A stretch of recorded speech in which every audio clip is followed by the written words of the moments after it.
They were in another scene and place, a room not very large or handsome, but full of comfort. Near to the winter fire sat a beautiful young girl, so like the last that Scrooge believed it was the same, until he saw her, now a comely matron, sitting opposite her daughter.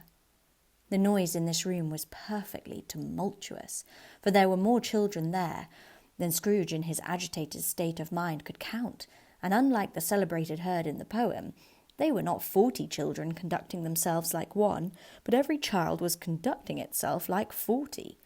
The consequences were uproarious, beyond belief, but no one seemed to care. On the contrary, the mother and daughter laughed heartily and enjoyed it very much, and the latter, soon beginning to mingle in the sports, got pillaged by the young brigands most ruthlessly.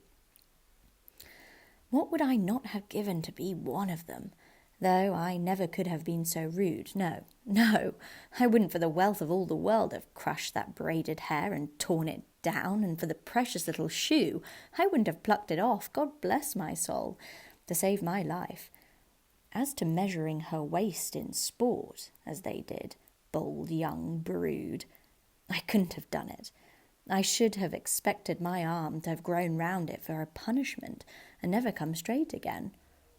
And yet I should have dearly liked, I own, to have touched her lips, to have questioned her, that she might have opened them, to have looked upon the lashes of her downcast eyes, and never raised a blush, to have let loose waves of hair, an inch of which would be a keepsake beyond price. In short, I should have liked, I do confess, to have had the lightest licence of a child, and yet been man enough to know its value.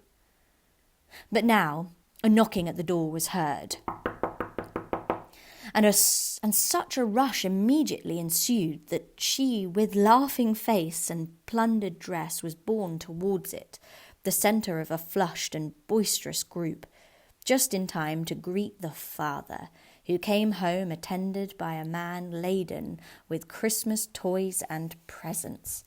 Then the shouting and the struggling and the onslaught that was made on the defenceless porter, the scaling him with chairs for ladders to dive into his pockets, despoil him of brown paper parcels, hold on tight by his cravat, hung him round the neck, pommel his back, and kick his legs in irrepressible affection. The shouts of wonder and delight with which the development of every package was received. The terrible announcement that the baby had been taken in the act of putting a doll's frying pan into his mouth, and was more than suspected of having swallowed a fictitious turkey glued on a wooden platter. The immense relief of finding this a false alarm, the joy and gratitude and ecstasy, they are all indescribable alike. It is enough that by degrees the children and their emotions got out of the parlour, and by one stair at a time up to the top of the house, where they went to bed and so subsided. And now Scrooge looked on more attentively than ever, when the master of the house, having his daughter leaning fondly on him, sat down with her and her mother at his own fireside, and when he thought that such another creature, quite as graceful and as full of promise, might have called him father, and been a springtime in the haggard winter of his life, his sight grew very dim indeed. "Belle," said the husband, turning to his wife with a smile, "I saw an old friend of yours this afternoon." "Who was it?" "Guess." "How can I? Tut! Don't I know?" she added in the same breath, laughing as he laughed. "Mr. Scrooge!" Mr. Scrooge it was.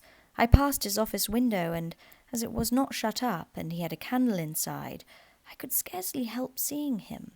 His partner lies upon the point of death, I hear, and there he sat alone, quite alone in the world, I do believe. "Spirit," said Scrooge in a broken voice, "remove me from this place." "I told you these were shadows of the things that have been," said the ghost, "that they are what they are. Do not blame me." "Remove me!" Scrooge exclaimed. "I cannot bear it!" He turned upon the ghost, and seeing that it looked upon him with a face in which, in some strange way, there were fragments of all the faces it had shown him, wrestled with it. "Leave me! Take me back! Haunt me no longer!" In the struggle, if that can be called a struggle in which the ghost, with no visible resistance on its own part, was undisturbed by any effort of its adversary, Scrooge observed that its light was burning high and bright, and dimly connecting that with its influence over him. He seized the extinguisher cap, and by a sudden action pressed it down upon its head. The spirit dropped beneath it, so that the extinguisher covered its whole form. But though Scrooge pressed it down with all his force, he could not hide the light, which streamed from under it in an unbroken flood upon the ground. He was conscious of being exhausted, and overcome by an irresistible drowsiness, and further of being in his own bedroom. He gave the cap a parting squeeze, in which his hand relaxed, and had barely time to reel to bed before he sank into a heavy sleep.